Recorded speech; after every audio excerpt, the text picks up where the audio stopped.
Rapid Solicitors, sponsors of the Elite Ice Hockey League on Sky Sports. Accident compensation and medical negligence claims.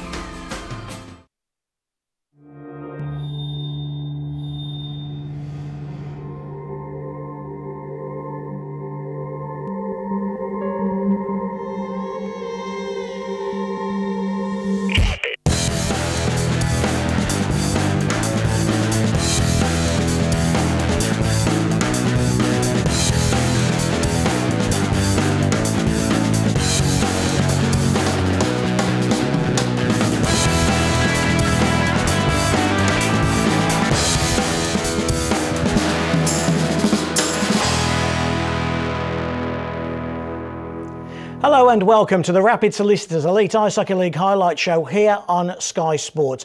All 10 teams were back in action this week and they didn't let us down with some cracking games. Here's what we've got coming up for you on tonight's show. The Nottingham Panthers took on the Sheffield Steelers in the Challenge Cup. The Panthers were to come out victorious. The Braehead Clan, they were back in home action. Jordan Kristanovic ensured Coventry went home empty-handed. And the Cardiff Devils, wow, what a performance against the Belfast Giants. Hello folks and welcome to another week. Well, with Team GB's British players back on safe ground in Blighty, it meant all 10 teams were back in action this weekend. And to talk us through all the action and make all of his comments is the Cardiff Devils' Brent Pope. And Brent, let's start with GB. I know it's a week gone by, but as a former member of the national team, I'm sure you were impressed just how well they did away. Well, I think the only comparable they're talking about is 1936 when the GB team won the gold medal for the men's ice hockey competition. But full credit to Tony Hand, Doug Christensen, the entire GB squad. They've done what nobody thought was possible. Went right into Japan, got themselves an opportunity to go on now and have the final Olympic qualification tournament in February. And that could be the biggest thing for this sport in not only a generation but generations. So I think it's an exciting time for British ice hockey. Let's just talk Elite League for a second. I ask every guest this, the conference system. Has it worked for the Elite League, Brent? Has it worked for the Cardiff Devils? I think it has. I mean, for ourselves in Cardiff, not having to travel into Scotland as much helps us obviously logistically and also within the budget, being able to balance the books. But I think having those opponents within our conference coming more often to Cardiff puts on a product at home that helps us to be able to attract people to the Big Blue Tent. And you just have to look at the league standings from 26 points down to 9. It's a much tighter spread this year overall than I think it was this time last year. And at the end of the day, we want attractive hockey where everybody feels they're in it to compete and also have an opportunity to win, even if it's their own conference, but still be able to compete in the entire league. More from Brent about the Cardiff Devils and the Elite League in a short while. Well, this time last week, while you were tucked up on your settee watching this show, the Sheffield Steelers and the Nottingham Panthers were playing a meaningless, a dead rubber game at the NIC. Is there such a thing as a meaningless dead rubber game between the Sheffield Steelers and the Nottingham Panthers? I don't think so. Chris Ellis will talk you through this one. This was a battle of the backup netminders at the NIC. Jeff Woolhouse for the Steelers against his former club, and Dan Green of the Panthers against his former club. Good save there from Green from Stevenson, but he could do nothing about the shot from right point through traffic. Drew Fatter with his 4th of the year on the power play, 10:54 gone. That was the way it was at the end of the first period, but Nottingham were level. Power play of their own in the second period. Lovely pass from Ling there first of all. The shot is charged down, and from the point position, Werner with a great goal, the 4th of the year. Ling with 1 assist, Weaver with the other. 24:59 gone, and Nottingham were level at 1-1. This Challenge Cup game, of course, both of the teams were through to the next stage. Just a case now of battling for position. Nottingham got stronger as the game went on. Here, terrible giveaway in the Steelers' defence. Bruce Graham says thank you very much and scores there unassisted. And the time of that one, 37:51. So Nottingham had a 2-1 second period lead. And once more, Graham was involved. This time Tuma and Gallagher set him up, and he came through into the offensive zone through the 5-hole of Woolhouse, and Nottingham had a 2-goal advantage in front of a big crowd at the NIC of closing in on 7,000. But the Steelers hit back also in the third period, almost immediately actually, within 2 minutes. Again with a man advantage, the third power play goal of the night between the two sides. This time Hewitt and Phillips with the assists, and Tyler Michelle gets back off the ice and then in at the near post of Dan Green. But it was Green who was celebrating the win and the Panthers. It was the final score of Nottingham 3, Sheffield 2. An important victory for the Nottingham Panthers. They go top of their Challenge Cup group with those 2 points against the Sheffield Steelers. Well done, Dan Green, as well. A good victory for him over his former side. And like I said in the intro into that game, no such thing as a dead rubber between those 2 teams. No, those are games that count all the time, don't they? They're 40 miles apart, and they're long-time rivals, sometimes even being compared as the best rivalry in Europe. And, you know, that's a big part of Elite League ice hockey, having Sheffield and Nottingham, when they face off against each other, playing for keeps. You've played against both those teams, the Steelers and the Panthers. The differences, the difference in styles, who's got the edge, do you think? Well, I think Nottingham has often been a team that's not necessarily pretty showy, but I think they're a little bit showbiz. If you're going to put on a product, I think they've always got pretty good depth and talent and pretty good capability as far as putting on a show. I think Sheffield's been a little bit more dogged, probably a little bit more determined in as far as their overall work rate and their overall application. And you know, at the moment, Sheffield has been a team that has been winning league titles, and Nottingham's still yet to do. But Nottingham's a team that's won 6 trophies over the last 3 years. Did it surprise you a little bit that Finnerty went with Woolhouse and Nielsen went with Green? They kind of showed their hands before the game, going a battle of the backups, as Chris Ellis described it. Well, I think they know they're through into the quarterfinals now. It's an opportunity. Both those players playing behind DeCaro and Kowalski, both top goaltenders in the league, they need to play, don't they? If they're going to get better and be warranting and wanting to commit to Elite League ice hockey and being backups, then the coaches have to show confidence in them and give them an opportunity, particularly when it's set up for both of them. And whether they agreed beforehand or not, they know each other well enough, these 2 teams, and it's just a great opportunity for both those guys to play. Green and Woolhouse did a great job. We'll see some highlights here, and you can talk us through them. Awkward when you come into your first game of the year and it's a big one, but both goalies did well. Well, they know what they're up against, and you know, Dan and Jeff have both been in this environment for a long time. Jeff, the older of the 2, but great save there by Woolhouse to be able to take it with the glove and to take that shot away from Benedict. But they both, you know, if they get an opportunity here to front the shot, they're capable of making good saves. Is he the best of the backups, Woolhouse? I know he's the oldest and the most experienced. Well, I think he's there as number 3 within the program, with the GB program, and you're not there by fluke. I think sometimes it all depends on who is the player of the year or who's emerging at that time. But Woolhouse has been patient. I think he's been committed, and I think he's a player who still wants to have an opportunity to play regular Elite League ice hockey. Yeah. The other important thing is these backups do have to play from time to time. Kowalski, the word is at the moment that he's got a bad ankle. Nielsen needs to know he can put Green in with an amount of confidence. You can't just have a kid sitting there just taking shots in practice, can you? No, you can't afford as a business to be able to replace a player. Even if your number 1 goaltender gets injured for a while, you can't be able to just replace them and then move someone back in until they come back to full health again. So you've got players there for a reason. They're in the Elite League lineup for a reason. Whilst they may be the second choice goaltender, they have to be able to play when called upon, and you never know what that's going to be. It was a Challenge Cup game then, that one between the Steelers and the Panthers. It was the only Challenge Cup game of the weekend. So let's, Brent and I, take a quick look at how the standings are in the 2 Challenge Cup groups. Nothing, of course, happened in Group A. Group B, the Panthers, as I just said, went to the top. So the quarterfinals will be the head of Group A. So if it stands like that, Braehead would play Hull, Belfast would play Coventry, Dundee would play Sheffield, and Fife would play Nottingham. How do you see the Challenge Cup groups panning out? Unfortunate for your mob getting beat out by Hull. Yeah, I mean, it's a big, it has an impact without a doubt, not getting the opportunity to go on in the Challenge Cup. But this year there's a quarterfinal round, so 8 teams of the 10 go through and have an opportunity to compete, and it's important for everybody's business. And I think also just puts an extra emphasis on engaging everybody in that competition as well. And you know, best of luck to all the teams. You know, it's flip a coin right now. You would expect that maybe one of the teams in our group would have an opportunity to go on to win it, but it's about on the day, and we get that quarterfinal round, anything can happen. Saturday, action in Dundee. Now, you'll remember what we told you last week. 10 games the Dundee Stars had played at home, hadn't lost in regulation. So, Cardiff Devils were next in town. Cardiff hate Scotland, hate the travel, hate everything about going to Scotland, haven't got a good winning record in Scotland. Absolutely guaranteed win on your Paul's coupon for the Dundee Stars, wasn't it? Dundee boasts the best home record in the Elite League, yet to lose in regulation time going into this one. But Cardiff, well, they're creeping up the table, and they're certainly amongst the front runners now. Win there for Bissonnette behind the net over Bowen, and a goal from McRae, his 10th of the year. Sure-handed that one too. So 1-0 to Cardiff in the early stages of the first period. This one was nicely worked, the assist going to Bissonnette and Blight, and the shot from Smith. Left-hand side, that one goes in somehow across the netminder. 5:37 gone. Kempton Smith for 2-0 to the visitors.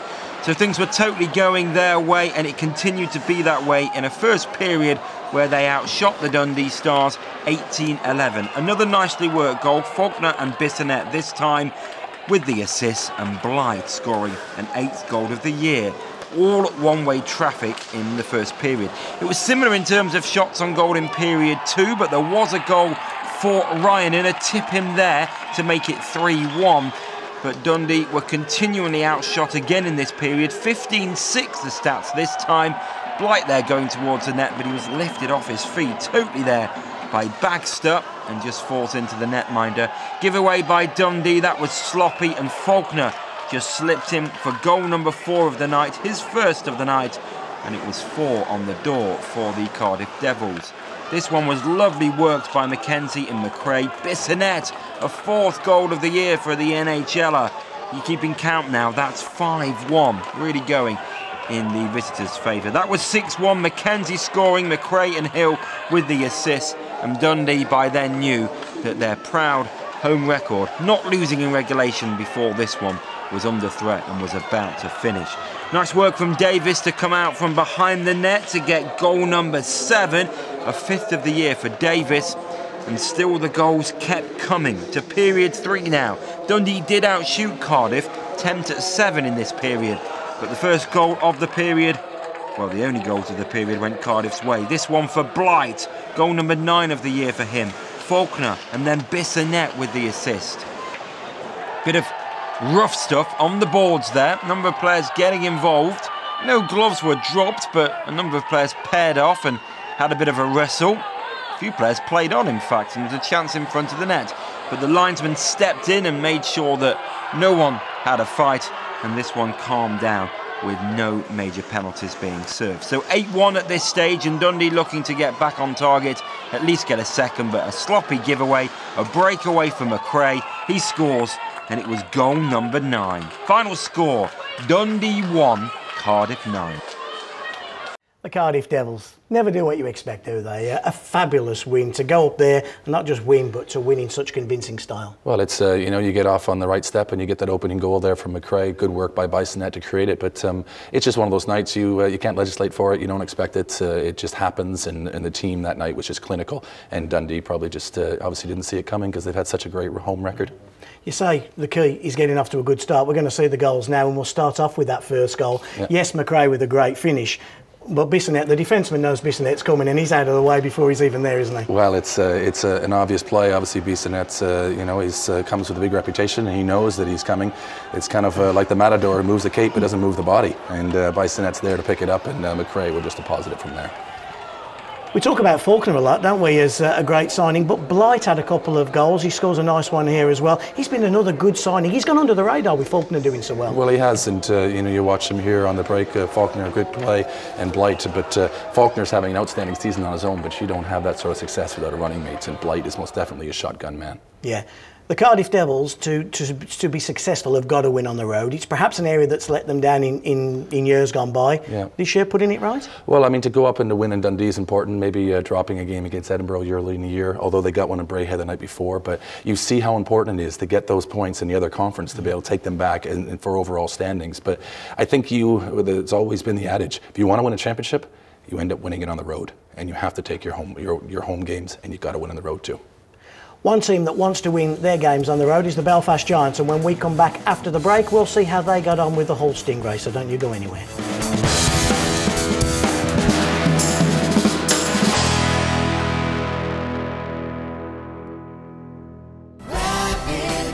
Sponsors of the Elite Ice Hockey League on Sky Sports.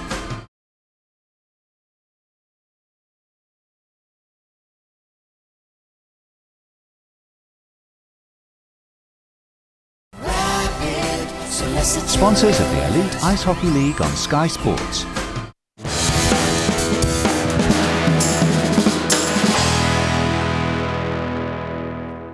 And welcome back to the Rapid Solicitors Elite Ice Hockey League highlight show here on Sky Sports. Straight back into hockey action, and it was to be a busy weekend for the league leaders, the Belfast Giants. On Sunday, they were off to Cardiff to hook up with Brent and the Devils. But before that, they had to go to the Hull Stingrays and take on a revitalised Hull Stingrays team led by Sylvain Cloutier. There were no goals in the first period, despite there being 26 shots on goal. And so to period 2, and coming forward on the right-hand side is Stewart of the Belfast Giants. He then comes away from the challenge of Smith, and the puck is then given to Clark, and in the slot is Peacock.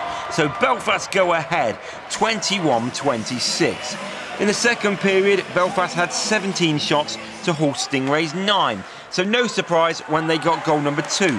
First of all, it was Sam Roberts coming forward, but that move breaks down and the players have to leave the zone once more. It's picked up by Fournier, and Fournier scores an 8th goal of the year. 23 minutes gone. It's 2-0 to the visitors, and they're the dominating side in the early stages. But the Hull Stingrays came back into the game before the midway point of the second period. As Stingrays move from back to front, the Belfast Giants attack is snuffed out, and Tendler goes into the offensive zone. Great shot from him, and at 27:58, we have a 1-goal game. And the Hull Stingrays can sense a fight back. They celebrate, but not for long. Period 2 still going, and the Giants, this is a great goal. Into the offensive zone they come, and across the netminder, the shot from Samdrock. Assist to Fournier and Clark, but that's 3-1 at 32:57, and the 2-goal advantage is restored. But in period 3, Belfast came forward and they had their chances. Dooley hit a post, a chance there. But when it comes out, Osman gets the other assist, and Silverthorne is there, left-hand side, short-handed, to make it a 1-goal game. But that's as good as it got for them. Hull 2, Belfast 3. Have they got the winning habit or not, the Belfast Giants? Another road victory for Doug Christiansen's team. And when it's running for you and it's going, you just stay confident in yourself, don't you, Brent? And you know the points will come.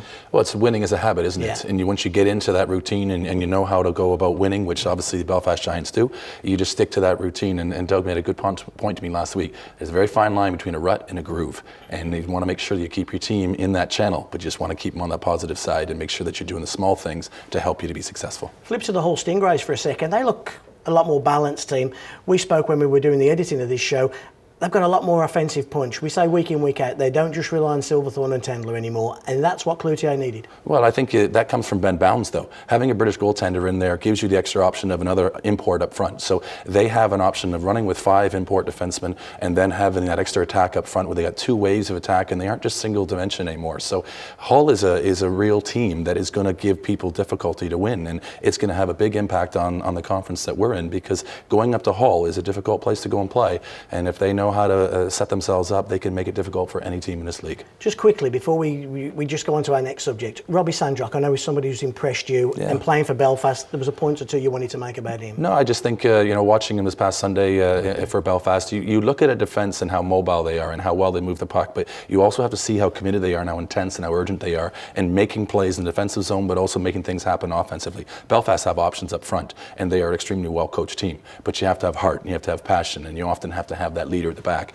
And Sandrock is that player for Belfast. Right, let's go on to something else now. A big battle, the Battle of Edinburgh. The Five Flyers and the Edinburgh Capitals. Unfortunately, we haven't got any footage, but let's take a look at the game details of that match that took place up in Kirkcaldy on Saturday, and you'll see the Five Flyers came out 4-1 victors over the Edinburgh Capitals, and a surprising name on the score sheet, Brent, Bobby Chamont. Left the Braehead clan only a couple of days earlier. I think a very strange decision by Braehead, but straight into the lineup and scoring straight away. Well, he had pretty good points, didn't he? Leaving out of Braehead and going across to Fife. They had a little bit of that sort of swapping of players up there in Scotland and amongst those rivalries. But Chamont gets an opportunity to go and score right back against his old team, and he's a guy that can put the puck in there. I could understand Campbell leaving. The poor lad had got no points in 11, 12 games, but Chamont had got 10 goals, 18 points. Did seem a strange one. Well, sometimes maybe you never know what goes on behind closed doors. So who knows what the situation was there. But Chamont is a pro, knows how to perform on the ice, and is continuing to do that, and good for him that he's landed in Fife. So that meant it was a Braehead clan side without Campbell, without Chamont, that went into a very difficult game against the Coventry Blaze. How would Braehead react? Would they capitulate being under strength by 2 players, or would they fight back in good old Glaswegian style? Chris Ellis will tell you how they got on against the Blaze. This was the first meeting between these two sides this season, but Braehead not a happy hunting ground for Coventry.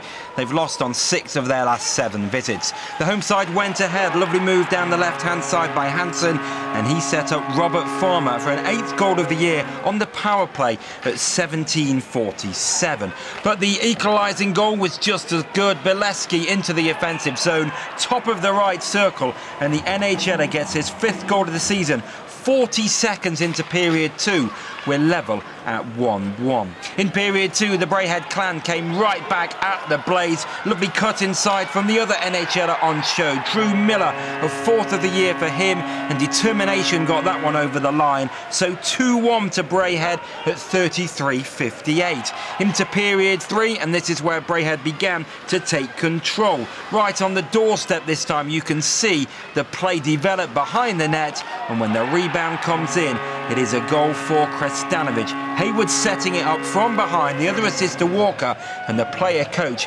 makes it 3-1. So a 2-goal game and very much going Braehead's way. But on the power play, the Coventry Blaze got back into the game. This was a patient power play. They just moved the puck around nicely, had a couple of shots on net, but they dragged the home side out of position, and just as they were getting back to full strength, it was 3-2. Smith with only his 2nd goal of the year, the former Cardiff man, and the Lee brothers getting the assist. It was another power play opportunity that saw another goal, but it was short-handed. Giveaway from the Blaze, and Bernstad and Hayward with the assist. This time, Krestanovic getting his 2nd of the game, so that made it 4-2, and it really was game, set and match. There was still time as Paul Thompson gambled and pulled the netminder in favour of the extra skater.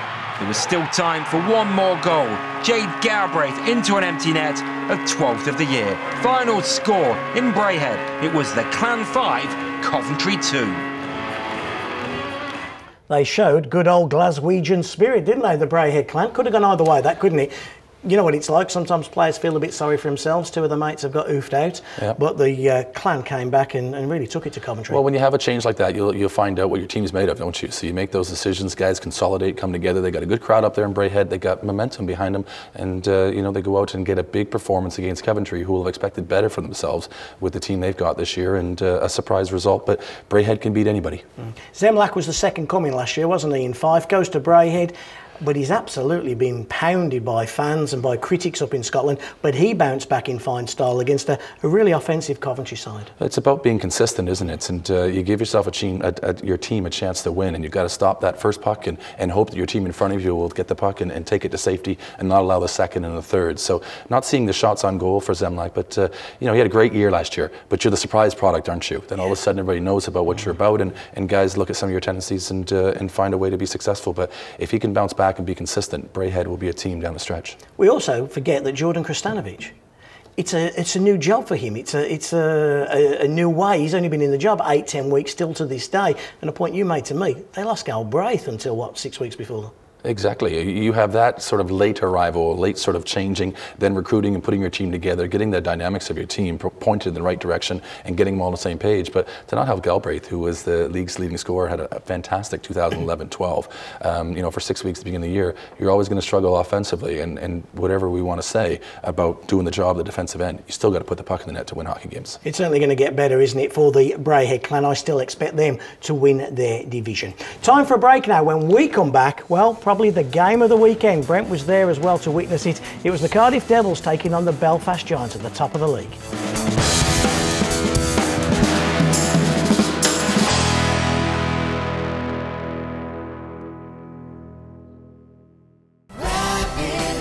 Sponsors of the Elite Ice Hockey League on Sky Sports.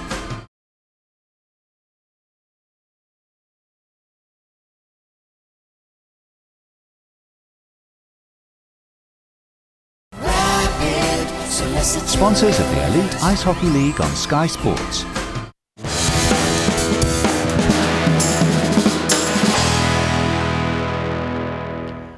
Welcome back to the Rapid Solicitors Elite Ice Hockey League highlight show here on Sky Sports. The Big Blue Tent in Cardiff, probably the most atmospheric building in the league. It was absolutely rammed on Sunday. Well, it should be. The league leading Belfast Giants were in town. A game of 2 halves? Well, if ever there was one, this was it. A 7-goal thriller at the Big Blue Tent, and it was the home side who fell behind in the first period. Just past the midway point, well worked by Garside and Phillips, and then right in front of the netminder Philazer, a scramble, and Lloyd scored his 4th goal of the season. 10:51 gone, Cardiff Devils 0, Belfast Giants 1. 5 minutes later, it was 2-0. This time the assist going to Clark and Phillips. It was well worked once more. Peacock cutting in from the right. His shot through traffic. 15:27 gone then, and a 2-0 first period lead. Into period 2, it was still very much even in terms of shots on goal. There was barely a shot between them, but on the scoreboard, it was very much in the visitors' favour. And Adam Keefe there getting goal number 5 of the season. Garside and Rycroft with the assist, a power play goal, and it was the only goal of period 2, and that was 3-0. So going into the third period, there needed to be a response from the home side. It was started by Paul Bissonnette, kept up his great goal-scoring record. Goal number 5 of the season for him. That made it 3-1. This could be goal of the night, maybe one of the goals of the season for Cardiff. British defenceman Josh Batch from the right into the offensive zone. That is a terrific goal from the British young defender. No wonder he and his teammates are happy. And it's a 1-goal game. We have just over half of the third period to go. Somebody needed to find a leveller, and who do Cardiff turn to for big goals? They turn to Mac Faulkner, and there he is on the doorstep. It was a scramble. It didn't matter how it went in. At 52:29, 3-3 hockey game. We're going to overtime. Would we need the full 5 minutes? Would there be penalty shots? Well, you can see Faulkner just by the net, and he gets the game-winning goal. A 2nd of the night, a 20th of the season, and a win for the Devils. Cardiff 4, Belfast 3. And that's why we love our Elite League hockey. What a game at, well, in your barn. I mean, I bet people were hanging from the rafters come the end of the night in that one. Well, it's just it's the kind of game that we want in that building, and you know, there we are, top of the table clash. I think we were all very interested to see whether or not Cardiff is for real to be able to compete against Belfast and to find a way to get those points, particularly after being in Dundee the night before. But like you said, after 2 periods, it looked like men and boys. That third period was something else. I was going to say, I got a text off Chris Blight at about 6:45 in the morning saying, just got home, off to bed, wish us luck.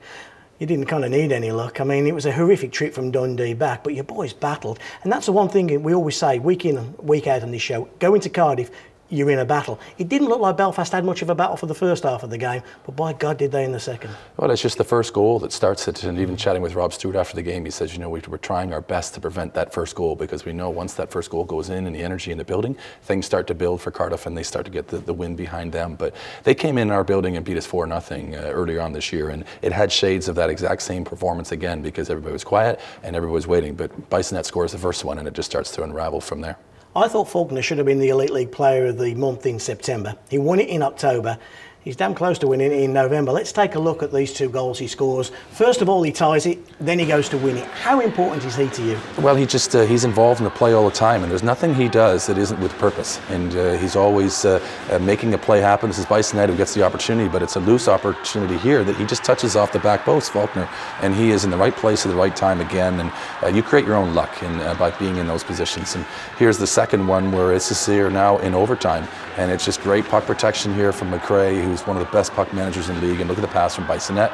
And if you give Faulkner that much time in front of the net, he's going to find a way. And he just spins and fires. And again, he's just got a nose for the nets, and success is on him.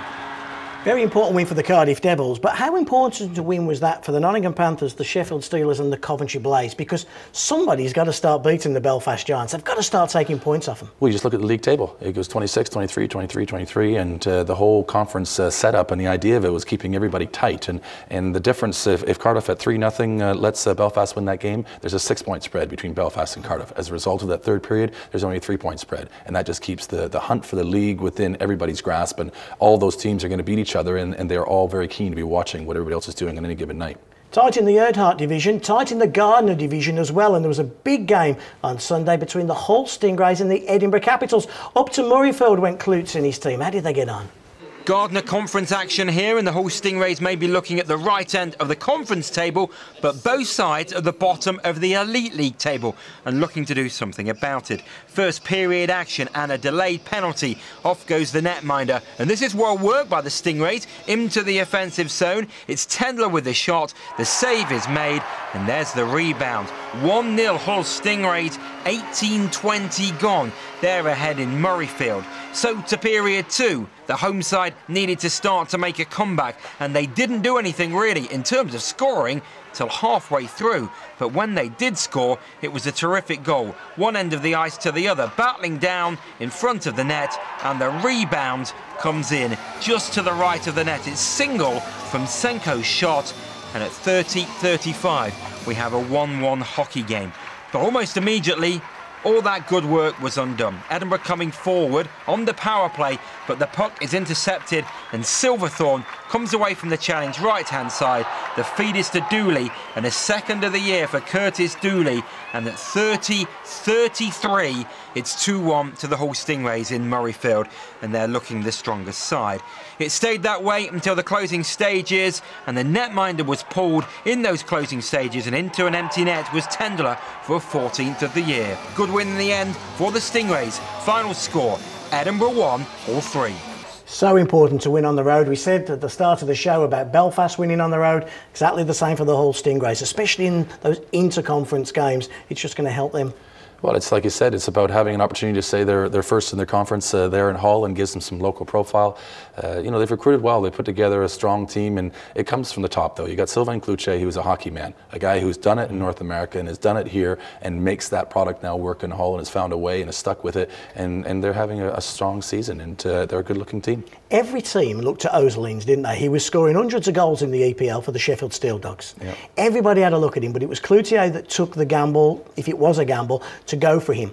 You talked about Bounds being the, if you like, the rock-solid linchpin at the back there, but that Ozelines as well, who they took from the Steel Dogs, has made a big difference, and it just gives them so much more firepower. Two lines that can score now, not just one. Well, if you've got a stalemate where nothing much is happening in the game, and you need a singular player to be able to make those plays happen, cut through defenses, open up opportunities up front, and when you do get the chances, to be able to finish. And you look at a number of players now with Hull. It's like I said, it's not just Tendler and Silverthorne anymore. You do have those other supporting players, and you need that depth in order to realistically compete night in, night out in the Elite League. 5 import defensemen always helps as well. It means they can keep it tight, which gives you a chance every night then to allow those offensive guys, those Ozelines, those Tendlers, to do their stuff and wheel their magic. Everything starts from the back, and it gives confidence for Bounds, who knows that he can do his job. If he takes care of the first shot, he's got defensemen in front of him that are capable of clearing that puck, and I think they know that they can compete night in, night out, and you can just see it in the belief in the way they play.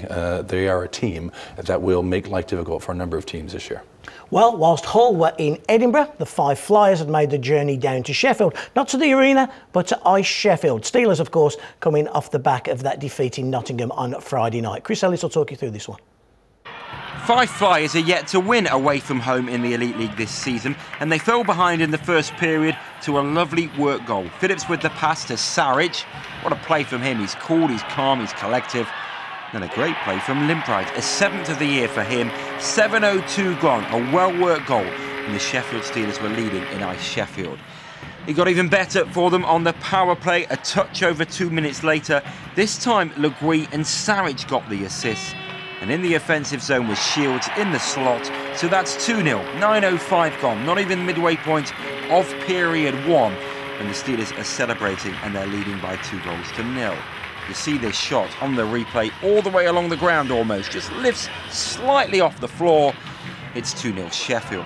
They keep coming forward in the first period. They outshot the Flyers 10-6. It's kept in the zone right-hand side, and the assists here are for Hewitt and Michelle. And Phillips is the man all alone there at the back door.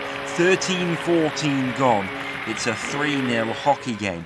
But only 12 seconds after that third goal, it's worked down the right-hand side. Dutium and New Boy Chamont, of course the former Brayhead player, they get the assist, and Kyle Horn goes in. A first of the year for him.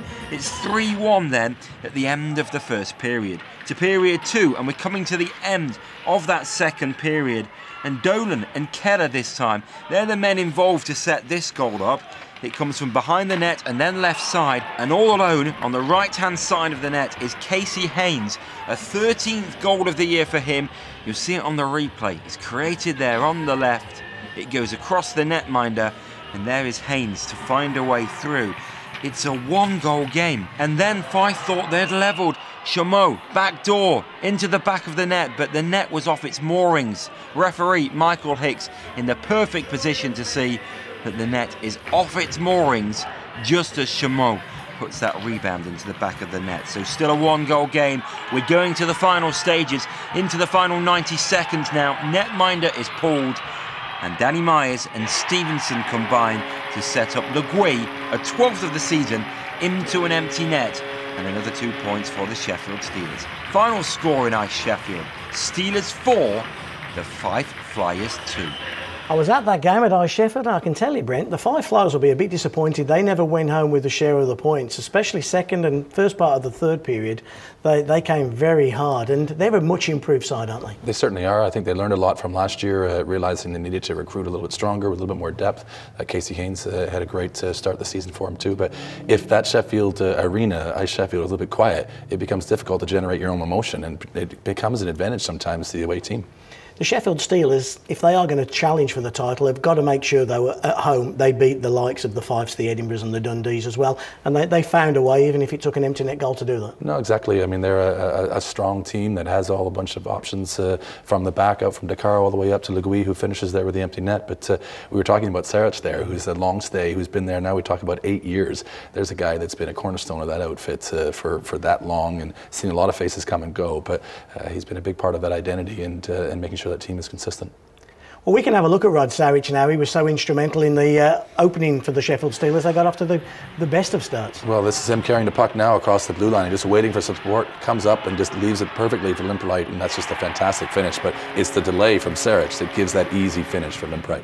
On the power play, the Sheffield Steelers, and Saric involved again, but a nice finish from Colin Shields. Well, it's just collection of the puck here, and again, Saric jumps into the rush, opens it up, and what a nice little back play there to Shields. And Shields, who's just got a gun from that position, just fires it right through Pitton.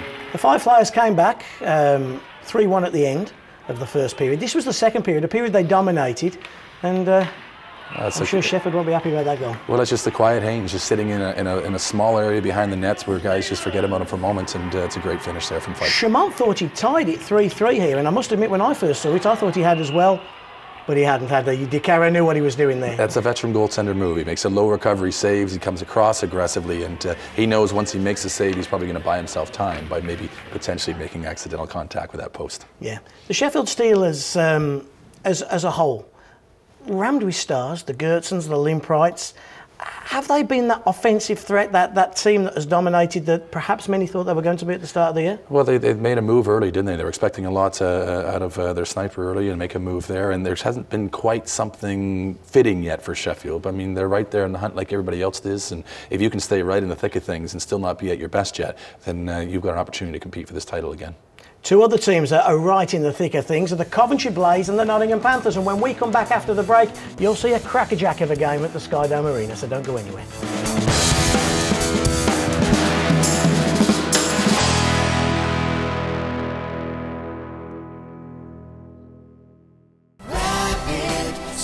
Sponsors of the Elite Ice Hockey League on Sky Sports.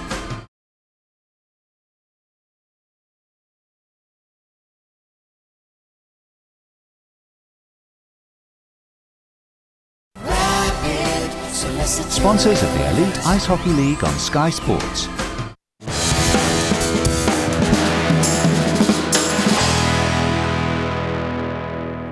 Welcome back to the Rapid Solicitors Elite Ice Hockey League highlight show here on Sky Sports. Without further ado, I take you to the Sky Dome Arena, where Corey Nielsen took his Nottingham Panthers. He sat out Gallivan. What a brave decision that was. And Paul Thompson's Coventry Blaze, well, they were ready for him. The last time these two sides met in the Sky Dome, it was a victory for the Coventry Blaze, but they fell behind in the first period. Terrific pass there from Francis, setting up Lakovic for his 7th goal of the season. Just over a minute later, a special moment for Jerome Jadis. Coventry working the play well, Smith and Olsen with the assists, and the redirect in from Jadis, who had 11 games without a point, Well, that was ended with the equalising goal. 1-1 then at the end of the first period. We saw it get a little bit feisty. Ben Olsen and Beckett, first of all, just having a prod at each other. The linesmen get involved in that one, but then you see Fox and Cameron come together. First of all, Fox has a word with Olsen, but then Cameron wants to go. And he starts with some big lefts and some rights over the top. Certainly has the better of the early stages of this fight. But when they fall down and get back up again, back comes Fox with some bombs of his own to level things up. Then it becomes a little bit of a wrestling match. It's a long fight, this one. The two of them grapple and just wrestle each other. Some more rights and lefts from Cameron. And Fox as well tries to get a couple more. Another right there from Cameron. Some lefts from Fox. Another right from Cameron. And that fight comes to an end, it does. Right at the end of the period as well. A feisty period sees the scoreline level at 1-1. Into period 2, early in period 2, and Bileski's shot is tipped in by Guthrie. Attempt of the year for him, and it's 2-1 Coventry Blaze, so they've come from behind. But Nottingham, with the period coming to a close, Ling out of the corner, goes in on net, and Lakovic mops up the rebound. Coventry felt there was an injury in the move that led to the goal, but it did stand, and we had ourselves a 2-2 hockey game at the end of the second period. To period 3, and there was only 1 team in it in terms of the scoreline. First of all, Shute and Cameron combine to set up Brad Lieb, a blast from left point. That just 57 seconds into period 3, coming on the power play. And then a similar blast, one that ringed into the net. Cameron, a 7th of the year. Jadis and Shute with the assist. That one coming just 58 seconds after goal number 3, again on the power play. And then a giveaway. And Jadis breaks away for his second goal of the night and wraps things up at 44-48. Coventry 5, Nottingham 2. Jadis hadn't got a point, you know, in 12 games going into that, and then he scores a brace to beat the Nottingham Panthers. When we were talking earlier, when we were again cutting that, we like the Coventry Blaze, don't we? They got a bit of fire in their bellies, a bit of identity, a bit of character, perhaps something that's been missing from that hockey club for a couple of years. I think maybe you're right. I think it has been something they've actively recruited this year and trying to bring in that physicality, that willingness, that energy, that willing to get involved. And you see that fight at the end of the first period there. I'm not advocating it, but I'm saying we're talking about it, and it's a clip that we show, and people do enjoy people putting their heart in the sleeve and playing that game for keeps. It was a tight game, wasn't it? 2-2 going into the third period, then Coventry kind of, you know, take over. Let's take a look at the 3 goals that they scored in that final period that secured the 2 league points for them. Lieb got the first. It's just great work down here in the corner. They're really battling for their opportunities. There's a cross here to Lieb, and Lieb just takes that perfect shot and blows it past Kowalski in the bottom left post. And it's just a well-taken play that they get something from holding on that puck and managing it. Cameron involved in that. You said he was involved with the fight as well. He also scores a bullet. That's an absolute rocket. I mean, it goes off the near side post and out. You see him celebrating. He knows often the goalie, the guy who shoots the puck knows it's gone in, and he knew right away. And we talked about Jadis. He'd been dry, but then he gets a brace, and you can see the emotion after he scores. That he needed that, didn't he? You do. I mean, he's a player who plays with energy, and he's got that moxie about him, and you've got to be able to put some points on the board as well to have that confidence high too. Okay. Well, you've seen all the action and all the goals. Let's have a quick recap then of all the results from last week in the Rapid Solicitors Elite Ice Hockey League. Started off, of course, in the Challenge Cup on Friday with the Panthers 3-2 over the Steelers. On Saturday, the Stingrays went down 3-2 at home to Belfast. Braehead had that fine home victory over the Coventry Blaze 5-2. And what a result in Dundee for the Cardiff Devils, a 9-1 victory. Whilst the Fife Flyers were beating the Edinburgh Capitals by 4-1 in the Gardner Conference. On Sunday, the Sheffield Steelers beating the Fife Flyers 4-2, Coventry 5-2 over the Panthers, the Devils 4-3 in overtime over the Belfast Giants in the game of the weekend, and the Edinburgh Capitals going down at home 3-1 to the Hull Stingrays. Conference tables, Sheffield lead the way in the Erdhart, in the Gardner it's the Dundee Stars. Quick word on that, Brent? Well, it's interesting to see how well Sheffield's doing in that conference and getting those points, and there's Nottingham who's getting a lot of points playing up in Scotland, but good for both sets of teams to have the opportunity to individually compete in that conference structure. I think it's working for the Elite League. Let's throw them all into the mix and see what happens with the Elite League table. And there you can see Edinburgh and Fife at the bottom. Fife have now closed the gap to just 1 point on Hull Stingrays for that final playoff position. But at the top, the Belfast Giants, somebody's got to start beating Belfast, and pretty soon, I think, in that division. Would you agree? Well, they've got to go off and compete in the Continental Cup as well. They've got those extra commitments there, and you know, now potentially with obviously Murphy going off to the Olympic qualifiers, they need to be a team that somebody picks some points from, but they find a way to get points in every single game they play. We've seen all of that. Now let's take a look at what we've got coming up this week. We say it every week, as good as this show is, it's better to watch it live. Here are the fixtures for this coming weekend, and there are some crackerjack games. Up in Braehead on Saturday, the Sheffield Steelers are in town. At the Skydome Arena, Jeff Hutchins, a former Blaze player, takes the Dundee Stars. The Five Flyers at home to the Hull Stingrays. Remember, just 1 point separates those two teams. Nottingham take on Cardiff, and the Belfast Giants against the Edinburgh Capitals. That's both a League and a Challenge Cup game. On Sunday, this is where it's all about. In Hull, the Braehead clan will be visiting, and in fact we'll be recording next week's show from that game in Hull, so we look forward to seeing you there. But there's only one game next weekend, and it's in the Big Blue Tent. If you live in the Cardiff area and you haven't got a ticket already, what's the matter with you?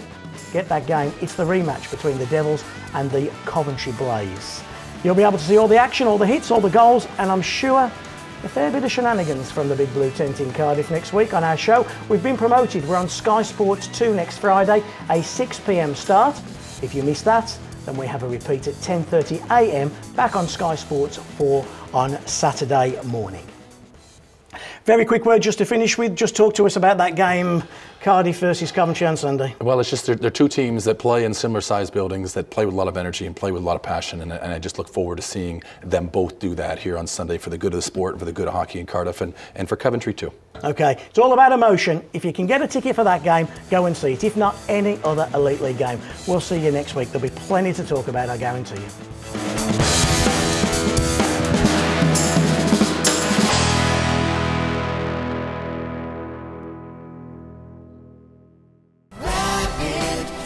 Sponsors of the Elite Ice Hockey League on Sky Sports.